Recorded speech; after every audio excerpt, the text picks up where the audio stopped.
You may have heard that Hostess is declaring bankruptcy. Oh no, we're gonna lose the Twinkie and the Ho-Ho. Who gives a crap? I mean, Twinkies never decompose because they're made out of some sort of industrial chemical compound. And Ho-Hos are coated in this chewy plastic that's supposed to be some sort of stand-in for chocolate. So who cares? 18,550 Hostess bakery workers, truck drivers, janitors, etc. all across the United States who are going to be losing their jobs. Now, Americans keep shoveling Hostess snack cakes into their faces like we're in some sort of eating contest with the rest of the world, which, if you look at our childhood obesity rates, we're clearly winning. So it's not like a sudden drop in sales has anything to do with Hostess suddenly going under. And it's not the workers' fault that the products that they make are wax-coated dish sponges filled with sugar. Cost-cutting by bean counters for maximum profitability has probably had a lot more to do with the recipe than anything having to do with nutrition, quality, or flavor. So if Americans keep shoveling these cholesterol delivery devices into their faces at breakneck speed, why the hell is Hostess going under? Was it the workers demanding that they have a wage that they can live on and feed their families with?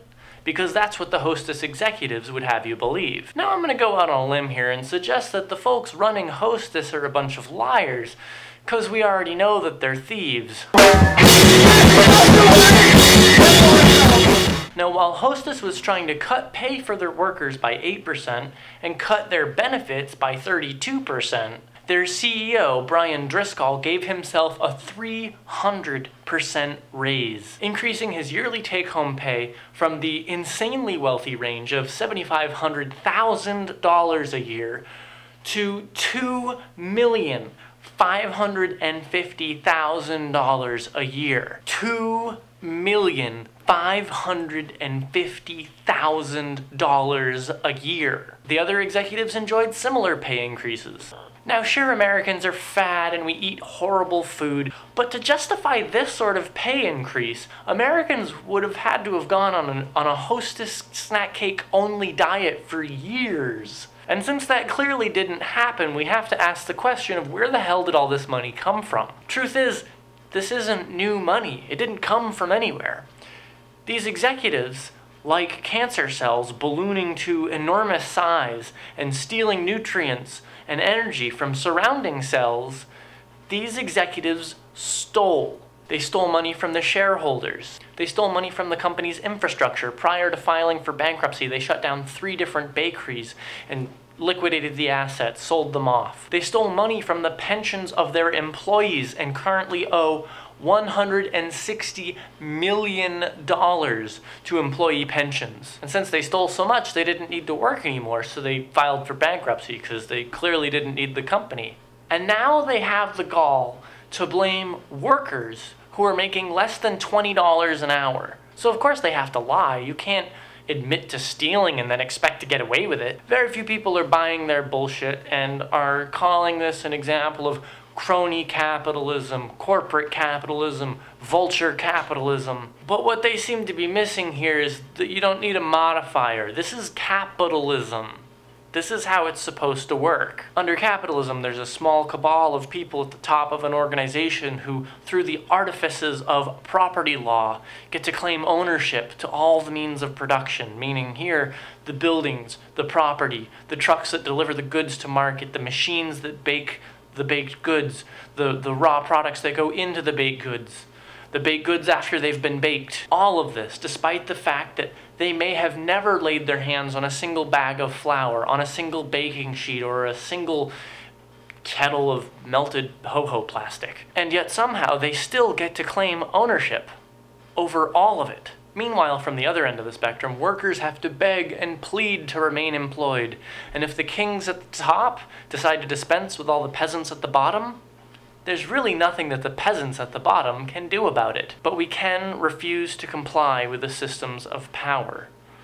which is why it's so important that we be supporting the hostess workers as they continue striking. And the corporate elites, they really do think of us as being peasants. In fact, they have a life insurance policy scam with exactly that name. Have you heard of Dead Peasants Insurance? Well, in the 1990s, Winn-Dixie took out life insurance policies on their 36,000 employees without their employees' knowledge or consent, and the company named itself as the policy beneficiary. The insurance brokerage firm that placed the policies prepared two now infamous memoranda that described the employees as being dead peasants. Now, the reason why we know about this is because the memos were part of the court's record in a lawsuit in which the U.S. Court of Appeals in the 11th Circuit held that Winn-Dixie's policies were a sham transaction in order to shelter income from the IRS, which is a double win for Winn-Dixie. Not that they got caught, but what they were proposing to do is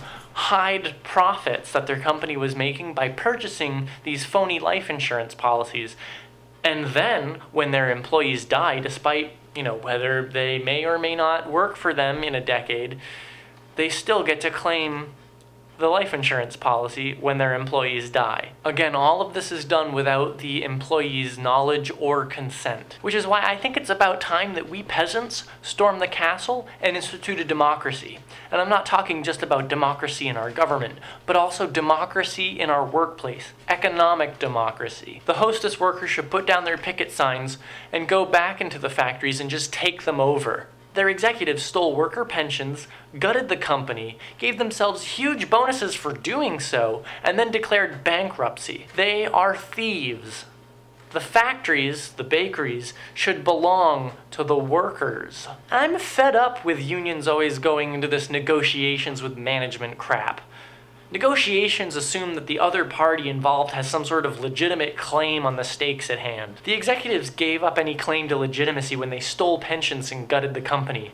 They deserve nothing. Handing over the entire company over to the workers is the least that they could do to make up for the fact that they stole $160 million in pension funds. And once the workers are in charge, maybe they can improve the quality of their recipes, focusing on flavor, nutrition, and quality rather than on maximum profitability. That, and any day of the week, I'd rather have workers in charge of a company than a bunch of thieving liars. This is a punk patriot. To life, liberty, and pursuit of a less fucked up government. And a less fucked up workplace. Killing you!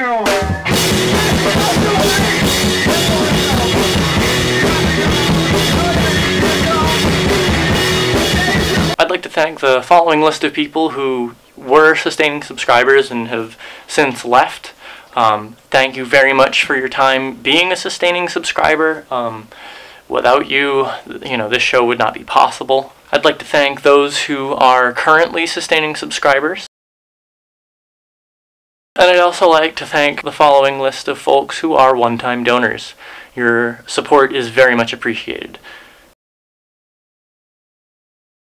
If you'd like to become a sustaining subscriber, please go over to my blog, punkpatriot.com. And if you'd like to throw, $1, $5 my way, whatever you think this video is worth, you can go ahead and do that either at the link in my video description or again over at my blog at punkpatriot.com.